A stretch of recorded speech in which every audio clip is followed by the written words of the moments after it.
지금 우리에게 주시는 하나님의 말씀은 사도행전 4장 5절로 12절의 말씀입니다. 5절입니다. 이튿날에 관원과 장로와 서기관들이 예루살렘에 모였는데 대제사장 안나스와 가야바와 요한과 알렉산더와 및 대제사장의 문중이 다 참여하여 사도들을 가운데 세우고 묻되 너희가 무슨 권세와 네 이름으로 이 일을 행하느냐? 이에 베드로가 성령이 충만하여 가로되 백성의 관원과 장로들아, 만일 병인에게 행한 착한 일에 대하여 이 사람이 어떻게 구원을 얻었느냐고 오늘 우리에게 질문하면 너희와 모든 이스라엘 백성들은 알라. 너희가 십자가에 못 박고 하나님이 죽은 자 가운데서 살리신 나사렛 예수 그리스도의 이름으로 이 사람이 건강하게 되어 너희 앞에 섰느니라. 이 예수는 너희 건축자들의 버린 돌로서 집 모퉁이의 머릿돌이 되었느니라. 다른 이로서는 구원을 얻을 수 없나니 천하 인간의 구원을 얻을 만한 다른 이름을 우리에게 주신 일이 없음이니라 하였더라. 아멘. 오늘 말씀의 제목은 버린 돌에 신분 상승이다, 이렇게 제목을 좀 붙여봤습니다. 먼저 여러분 앞에 소설책 얘기를 좀 하나 하고 싶어요. 1830년대에 프랑스의 파스칼레 지방에 한 소도시가 있는데 여기에 시장인 이름이 마들레이라고 하는 시장이 있어요. 이 사람 부자입니다. 근데 사실은 시작하기 전에 장신육 구슬을 만들어가지고 그래서 돈을 많이 벌었는데 그래도 그냥 검소하게 그 마들렌 시장이 그렇게 검소하게 살고 어려운 사람을 많이 돕고 이런 선행을 베풀어요. 그러니까 그 시에 있는 사람들이 이런 분이야말로 시장해야 된다. 그래갖고 이제 그 마들렌을 시장으로 추대를 해서 신앙이 돼서 시를 이렇게 시정을 살피는데 이 사람에 대해서 그 마들렌이라고 하는 시장에 대해서 잘 알고 있었던 사람이, 그 과거를 알고 있는 사람이 있어. 그 과거를 알고 있는 사람이 자베르라고 하는 경감이에요. 이 자베르가 아는데 저 사람이 내가 알고 있는 옛날에 그 장발장이라고 하는 그 사람인데 하고 자기가 이제 마음에 둬요. 그리고는 어떡하든지 그 사람의 주의를 이렇게 해보려고 애를 쓰는 겁니다. 근데 이 경감은 왜 그렇게 되느냐면 장발장이라고 여러분 내가 아시지만은 처음에 빵 하나 훔친 것 때문에 탈옥을 하고 또 빵 훔친 거 하나 때문에 탈옥을 하다 보니까 오랜 동안 감옥 생활을 해요. 그러다가 가석방 돼서 나왔거든. 근데 나왔는데도 불구하고 이 사람이 또 일을 저질러. 예를 들어서 한 그 소년이 돌을 이렇게 떨어뜨려, 동전을 떨어뜨렸는데 그걸 발로 이렇게 밟았다가 간 다음에 이렇게 해서 자기 주머니에 넣으려고 우리 양심의 가책이 있는. 그래서 어떻게 이 돈 돌려줘야 되겠다 이런 것도 알고 있고 또 그 주교 그 신부 그 집에 들어가가지고 은식기를 또 몰래 훔쳐갖고 나와서 걸려가지고 주교가 이건 내가 준 건데 훔친 게 아니라 이렇게 변명까지 하면서 사랑도 받으면서 그렇게 지내. 근데 가석방 이후에 그렇게 하면 안 된다는 걸 알고 있는데도 또 그런 일을 하기 때문에 자베르는 어떻게 하든지 해서 그 사람을 잡아야 돼. 그래갖고 이번에는 사형하고 이제 형을 내려버려요. 사형을 내렸는데 또 여러 가지 이유가 있어. 도망쳐야 돼. 그래서 또 탈옥을 해. 결국은 탈옥을 하고 신분이 세탁이 되고 그래서 마들린이 되는데 그때 어떤 일까지 벌어지는가 하면 갑자기 그 사람 이름이 에, 샹마티라고 하는 노인을 잡아가지고 이 사람이 장발장이야. 그렇게 될 거예요. 그러니까 이제 마들렌 자기 장발장이 어떻게 생각해? 이건 내가 장발장인데, 저 사람이?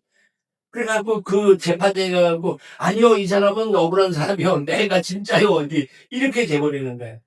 어쨌든 이런 우여곡절 속에서 이제 지냈는데, 그 레미제라블이라고 하는 장발장 그 소설책의 전체적인 얘기는, 이 자베르 경감은 사람이 세워져서 선한 사람이 될 수 없다. 끝까지 그거를 찾아가요. 근데 큰 혁명이 일어나가지고 자베르가 어려움을 겪는데 그 어려움을 겪을 때에 이 장발장이 또 살려줘. 그러니까 이게 왼수이기도 하지만 또 자기를 구원해준 은인이기도 하는데 이 두 갈등 쪽에서 자베르가 결국은 자살을 하고 말아요. 그런데 여기서 전체적인 얘기 속에서 보아지는 건 뭐냐면 마들린이라고 하는 시장으로서의 위치가 있지만 그의 과거는 정말 버려진 사람 같은 그런 삶을 살았던 사람이라는 거지. 그게 이제 전체적인 소설의 내용입니다. 성경은 바로 이렇게 복음의 책으로서 복음은 변화의 이야기란 말이에요. 예수님께서 우리에게 복음은 희망 없는 존재였지만 그 희망 없는 존재가 소중한 머릿돌 같은 신본으로 상승시키는 그런 역사를 이루는 것이 바로 복음적 신앙이다 이런 얘기입니다. 예수님께서 이런 놀라운 복음을 우리에게 주실 뿐만 아니라 사실은 신이 당신이 머릿돌이 되셨어요. 예수님도 어떻게 보면 버려진 머릿돌이 되는 거예요. 원래 버려진 일이었지만 예수님이 머릿돌 같은 역할을 하나님께서 하시도록 했는데 오늘 우리가 읽은 이 본문의 내용은 이 예수는 너희 건축자들이 버린 돌로서 집 모퉁이의 머릿돌이 되었느니라. 다른 이로서는 구원은 없다. 이렇게 얘기를 해요. 근데 이 베드로가 많은 관원들 앞에 서서 자신 있게 얘기를 하는 거야. 병자를 고쳤거든요. 알리메이를 고쳤으니까 어떤 일로 이거를 고치게 됐느냐 하고 이렇게 물으니까 예수가 고치게 됐다 하고 얘기를 하고 그 예수님에 대해서 이 예수는 너희가 십자가에 못 박지 않았느냐 너희가 버리지 않았느냐 그런데 너희 건축자들이 버린 돌 같은 그 예수가 바로 이런 머릿돌이 돼서 이런 일들을 이루게 된 거야 라고 얘기를 해주는 것이 바로 사도행전의 오늘 우리가 읽었던 본문의 내용이란 말입니다. 장애인 거지가 일어나게 된 것, 그거는 다른 것이 아니야. 하나님께서 특별하게 사랑하신 예수 그리스도를 통해서 그 일이 이루어진 거야. 라고 얘기를 해요. 이 얘기는 사실 시편 118편에 나오는 얘기입니다. 건축자가 버린 돌이 집 모퉁이의 머릿돌이 되었나니 하는 시편 118편. 118편을 다 설명드리기는 시간적으로는 너무 시간이 없어서 다 못합니다. 그러나 이 118편은 결국 바벨론으로 포로로 생활을 했던 사람들이 다시 돌아와서 하나님 앞에 쓰임받는 이런 내용을 가지고 얘기하는 것이 바로 118편의 얘기예요. 그 가운데 건축자의 버린 돌이 집모퉁이의 머릿돌이 됐다고 하는 귀중한 우리에게 주제를 던져주고 있는 겁니다. 자, 예수님을 생각을 한번 해볼게요. 예수님께서 세상에 오셨을 때 대제사장, 서기관, 백성의 장로들, 바리새인, 사두리 등등 당시 유대의 경권주의자들이 예수님을 배척하고 십자가에 못을 박았단 말입니다. 그러나 하나님께서 그를 다시 살리시고 구원의 길이 열려지게 되었고 교회의 머리가 되게 하셨고 하나님 나라의 주인이 되게 하셨다고 하는 얘기입니다. 그러니까 예수님만이 유일의 구원자 되시는 거죠. 근데 예수님이 머릿돌이 된 것처럼 신분이 상승된 거 버려진 돌처럼 했던 삶이 머릿돌이 된 것처럼 그렇게 예수님과 만난 사람들은 다 그런 삶을 살게 되는 거예요. 예를 들어 보게 되면 갈릴리 어부였잖아요, 베드로가. 그러나 그 갈릴리 어부, 그 당시는 이미 로마의 이 식민권 안에 있기 때문에 고기를 잡아도 자기 마음대로 고기를 팔아먹을 수도 없는 그런 상황이 되었고, 아주 어려움이 많았죠. 그러니까 그 당시적으로 보게 되면 어부로서 삶이 버려진 삶처럼 그렇게 되지만 하나님께서는 베드로를 사도로 사용하시는, 머릿돌로 사용하시는 일이 벌어졌어요. 핍박자 사울도 하나님께서 신분을 상승시켜 주셨고 또 방탕했던 아우구스티누스라든가 또 방탕했던 조지 물러가 5만 번의 기도의 용사가 되는 것들 이런 것들은 대단한 일이죠. 깡패 김익두가 부흥사가 되는 이런 사건 대표적인 예를 하나 더 들어볼게요. 제가 조선 말기에 이기풍이라는 사람이 있어요. 이 사람은 제주도 출신의 사람인데 평양에서 지냅니다. 이렇게 생겼어요. 요게 지금 제주도에 있는 이기풍 선교 기념관입니다. 근데 이런 얘기를 하게 이제 설명을 잠깐 드리려면 그런 제주에서 이제 출신으로서 평양에 가서 이제 살게 됐는데, 태생적으로 가난하고, 신분적으로 볼 때 아주 밑바닥이 머슴살이를 해요, 이 이기풍이. 그러니까 남들한테 이게 멸시를 받고 하니까 항상 속 안에 분만이 있는 거야. 그래서 그 분노와 또 그 원한에 맺혀가지고 평양 일대에서 어떤 일을 하냐, 왈패, 소위 말하는 깡패가 돼가지고 주먹을 휘두르 다니는 거야. 그래서 그 이기풍이 떴다 그러면 그냥 다 평양시장이 벌벌벌 떨 만큼 됐어. 예. 이런데 이때 마핏이라고 하는 선교사가 들어와서 복음을 전할 때요. 복음을 전하면서 선교사가 이제 전도지를 주고는 우스갯소리가 두 가지가 있는데, 때려가지고 코피를 내게 하는 것도 있는데, 그 전도지를 받으니까 그거 가지고 코를 풀었다는 거야. 그러니까 코를 풀으니까 이 마페 선교사가 뭐라고 얘기를 했는가 하면, 당신이 그 코가 썩는다고 뭐 그렇게 얘기를 해줬다는 거예요. 그러니까 이게 부인의 코가 썩은가 봐. 이제 그게 걱정이 된 거지. 근데 하여간 뭐 그런 얘기서부터 예화가 많은데, 어쨌든 이기풍이 그런 과정을 통해 가지고 conversion하게 돼요. 변심을 해서 예수를 믿게 되고, 그러고는 어떤 일이 벌어지냐, 1894년에 평양에 선교사들이 들어오는 그때에 그 마페 선교사로 하여금 복음을 받아들였던 이 이기풍은 이 목사가 돼요. 그래 목사가 돼가지고 저기 제주도에 최초 선교사로 가는 거예요. 배 타고 넘어가니까 선교사지. 그지?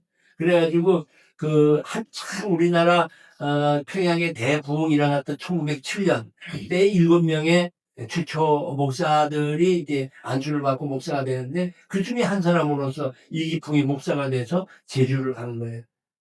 무슨 살이를 하던 사람이 목사가 되는 거예요. 이게 신분상승 아니겠어요? 버려진 돌이 머릿돌이 되는 이런 일이 아니겠느냐 하는 겁니다. 예수님을 만난 이후로부터 이런 일들은 계속됐다는 겁니다. 그리고 그 일 때문에 사실 우리들에게도 똑같이 이루어지는 거예요. 뭐 저만 하더라도 제가 아무것도 뭐 할 수 없는 이런 사람이었잖아요. 이북에서 넘어와가지고 이것저것 아무것도 할 수 없는, 정말 이 형편적으로 볼 때는 아무것도 아니네. 근데 목사가 됐어. 그래서 이렇게 신분이 상승돼서 여러분 앞에 서서 말씀 전할 수 있다는 거, 이것만도 얼마나 대단한 일입니까? 이런 과거들이 다 있다는 겁니다. 한번 우리 자신을 다 돌이켜보면 더러운 죄인 것 같고, 정말 하나님을 떠나 내 마음대로 살던 사람, 그래서 자기밖에 모르는 욕망을 가지고 살던 우리들, 그런데 나를 신분 상승시켜서 하나님의 자녀가 되게 하시고, 그리고 남에게 복음을 전하고 사랑 전하는 사람으로 만들어 주시니 얼마나 감사하다. 그러니까 버려졌던 우리들이 이렇게 대접받고 산다는 거, 특별히 여성분들 내 이름 갖고 산다는 거, 이거는 예수님 아니오면 여러분 이름 갖고 살지 못했다. 예전에는 다 어때요?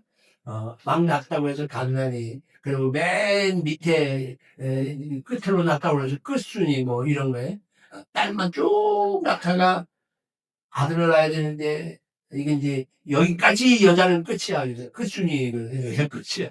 이런 일까지 했는데, 그 외에서 이제 이름을 부르기 시작했잖아. 그러니까 이런 신분의 상승이 일어나는 거죠. 이런 것들이 다 하나님의 은혜 속에서 되어진 아니다.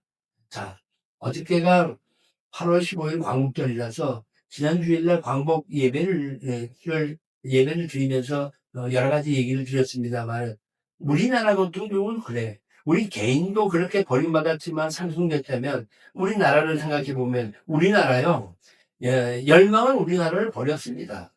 사실 우리나라 1인당 그 당시의 소득이 45불밖에 안 됐고, 6.25 전쟁 이후로부터 20만 명의 미망인과 10만 명의 고아가 생긴 만큼 아주 어려운 형편이었단 말입니다. 1천만 명의 이산가족이 있도록 한반도의 공업시설이라고 하는 건 다 폐허가 되는 이런 형태.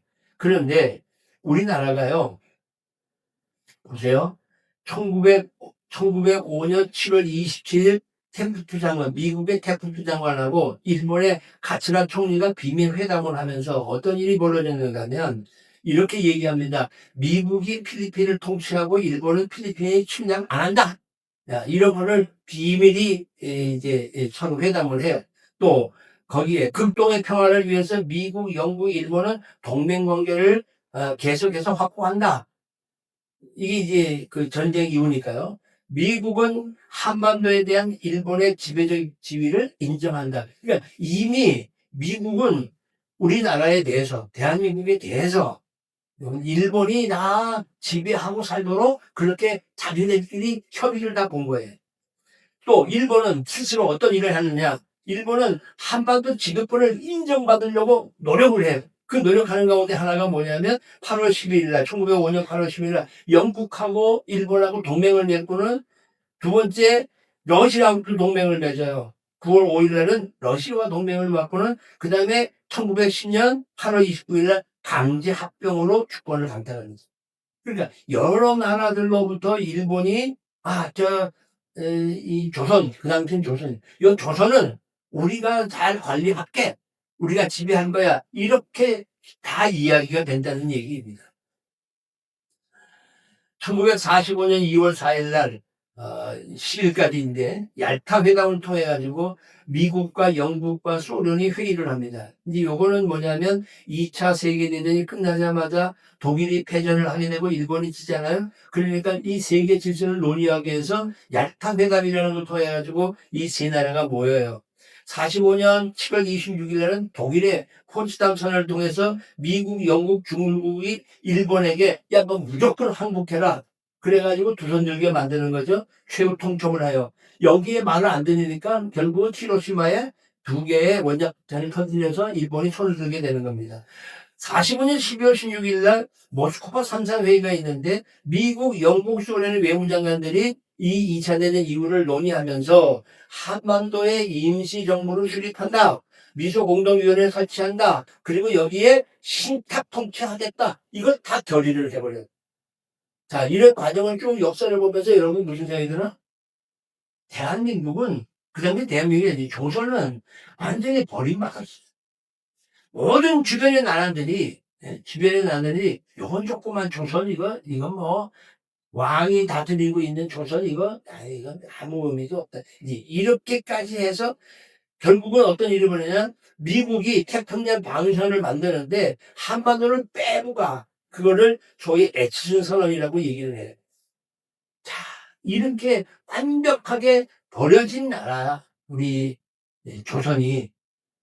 그런데 그게 1945년 해방과 함께 48년 건국을 하면서 이승만 대통령에 의해서 건국이 되면서 이 미국하고의 관계를 가지면서 결국은 한미동맹 강화라고 하는 아주 강력한 힘을 얻게 되고 그 얻은 힘으로 인해 가지고 대한민국이 이렇게 발전하는 거예요. 여러분 놀라지 마세요. 대한민국이요. 지금 인구가 5,182명인데 세계 31위입니다. GDP가요. 1조 8,720억 불이야. 약 2,623조예요. 그 세계 지금 10위예요. 1인당 GDP는 일본을 앞지르기까지 했어요. 3만 7천. 곧 4만이 돼요. 무역 규모 1조 400. 이건 말로 이렇게 나니까 이게 얼마나 많은 건지 이제 모르죠. 너무 많으니까. 국방력 세계 6위야. 우리나라 K 방위 산업이 러시아 탱크가 막 가다가 열받아가지고 탱크가 서 가지를 못해. 그냥 우리나라 탱크는 잘 달려. 그러니까 폴란드에서도 우리나라 탱크 사가려고 그러는 거야. 세계의 6위예요. 군함 만드는 거 우리나라 잘 만들어요. 그러니까 미국이 지금 우리나라에 와서 이 배 만들어 달라는 거 아닙니까? 이 정도로 우리나라가 국방력이 아주 높아졌어요. 2021년 7월 2일 날 그래서 야, 대한민국은 선진국이야.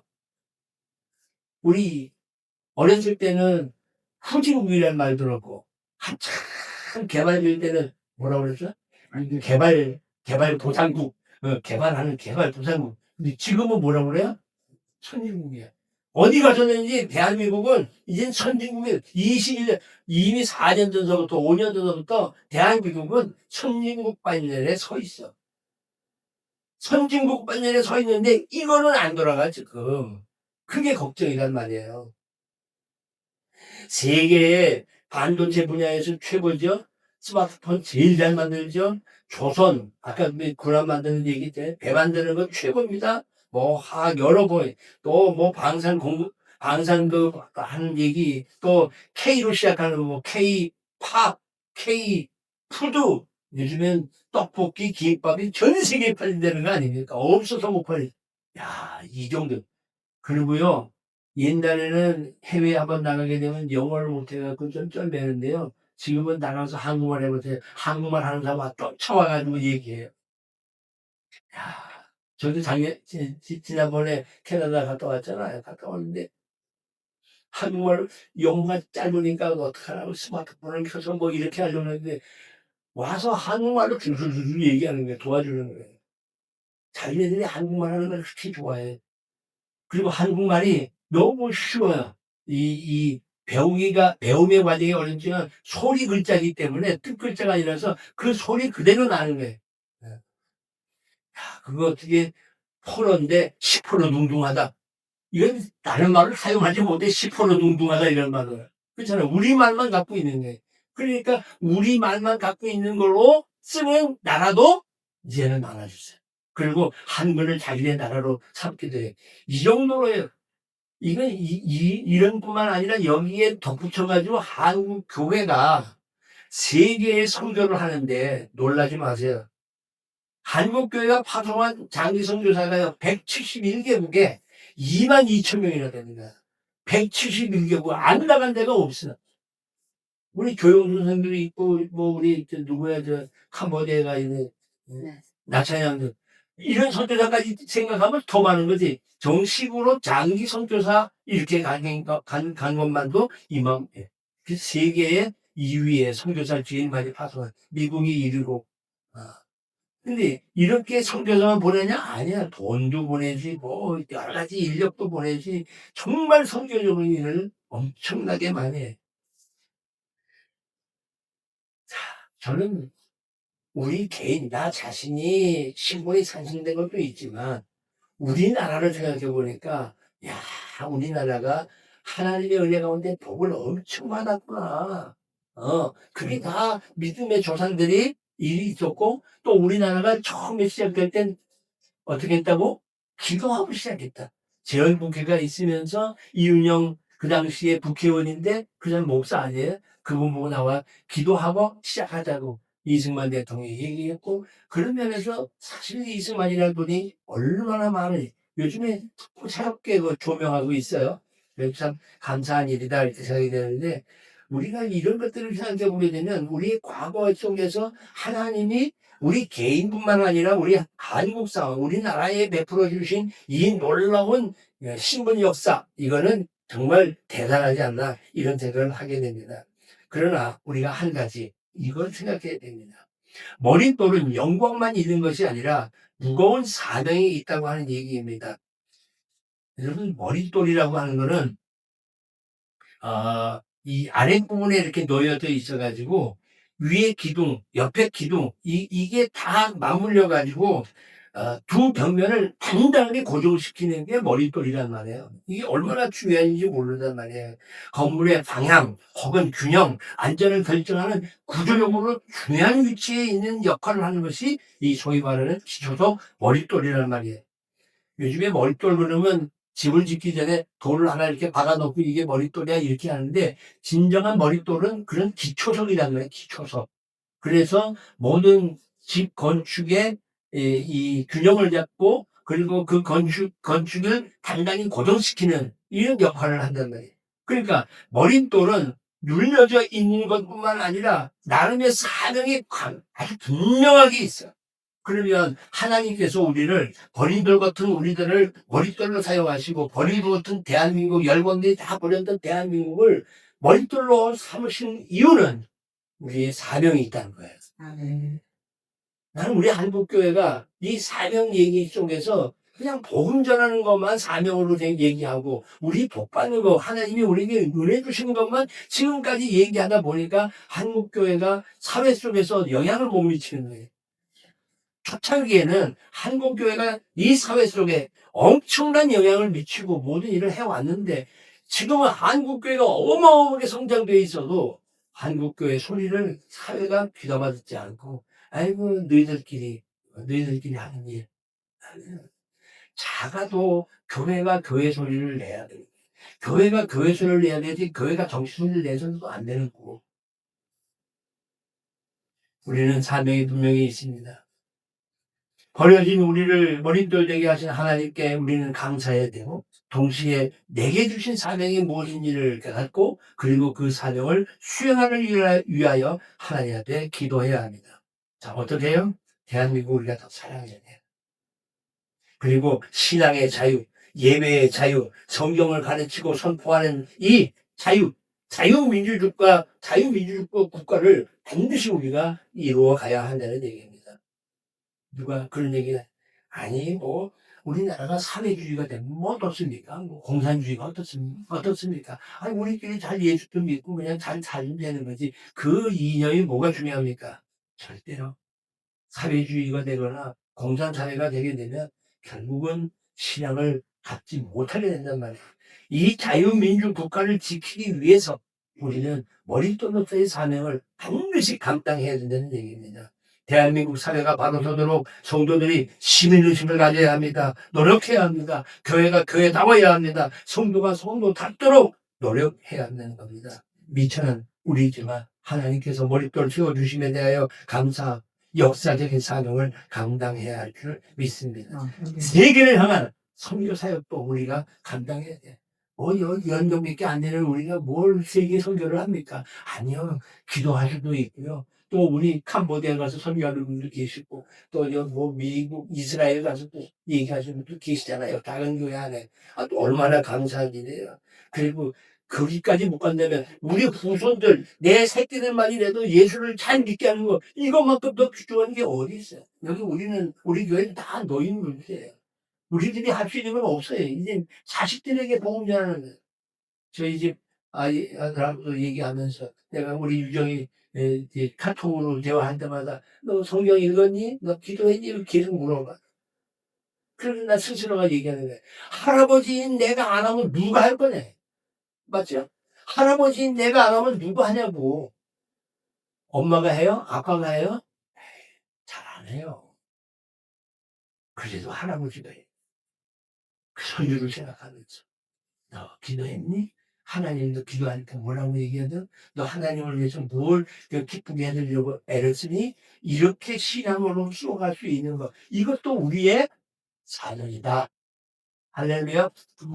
이게 우리 사명이다. 너희들이 할 수 있는 게 뭐 있어? 부들부들 떨면서라도 나가서 전도지한테라도 줄 수 있는 것이 우리의 사명이라는 사실을 기억해야 돼. 저는 시편 144편 이 말씀을 마치려고 합니다.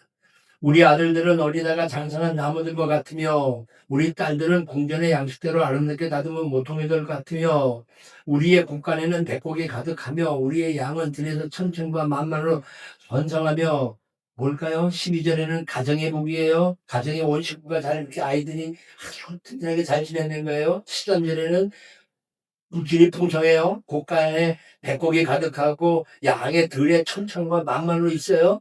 또 14절 일도 합니다. 수소는 무겁게 실었고 우리는 그리고 또 국가적으로 볼 때 우리는 신노하는 일이나 우리가 가서 신노하거나 우리가 나가서 공격이 왔기 때문에 나가 막는 일이 없어. 그래서 거리에서 슬피 울부짖는 일이 없다는 말이에요. 이런 백성은 복이 있어요. 어저께도 올림픽 공원에 가가지고 부정선거, 재선거, 당일투표, 수개표 소리를 질러가면서 아니 어떻게 이렇게까지 나라가 됐다. 그건 울부짖는 거예요. 이런 슬피 울부짖음이 없어야 된단 말이에요. 없어야 돼. 그런데 그거를 그렇게 얘기를 하고 또 조금 아까 뭐 설교에도 없는 얘기지만 여기 개발을 하면서 지금 개발에 어려움이 많이 있다고 다들 좀 그걸 묻고 걱정을 한다고 그런 슬피 부르짖음이 없을진데 이런 백성이 복이 있어요. 우리가 이런 복받은 나라가 돼야 돼. 자기 하나님으로 삼는 백성은 복이 있다 했으니 하나님 이 나라가 하나님을 섬기게 하시고 우리 모두가 다 하나님을 섬겨서 그 복이 있는 삶을 살아가는 저희들 되게 해주세요 하고 기도하며 우리의 사명을 잘 감당하시기를 주님의 이름으로 축원합니다. 사람이 버린 돌을 귀중한 머릿돌로 쓰시는 하나님 우리 아버지, 세상으로부터 버려진 저들을 불러주셔서 참으로 감사합니다. 부르신 저희를 복음으로 새롭게 해주심을 감사드립니다. 나아가 보잘것없는 저희들을 하나님 나라 위에 일꾼으로 사용해 주시니 또한 감사를 드립니다. 저희들만 아니라 이 나라를 머릿돌로 신분을 상승시켜 주시니 감사합니다. 우리나라 자유대한민국이 세계의 제사장 나라 되어서 세계 복음화를 앞당기게 하여 주시옵소서. 또한 저희들은 세상을 사랑하며 복음을 전할 것을 결심합니다. 이 결심이 무너지지 아니하도록 성령님 인도하셔서 주의 뜻이 이루어지게 하여 주옵소서. 예수님의 이름으로 기도하옵나이다. 아멘.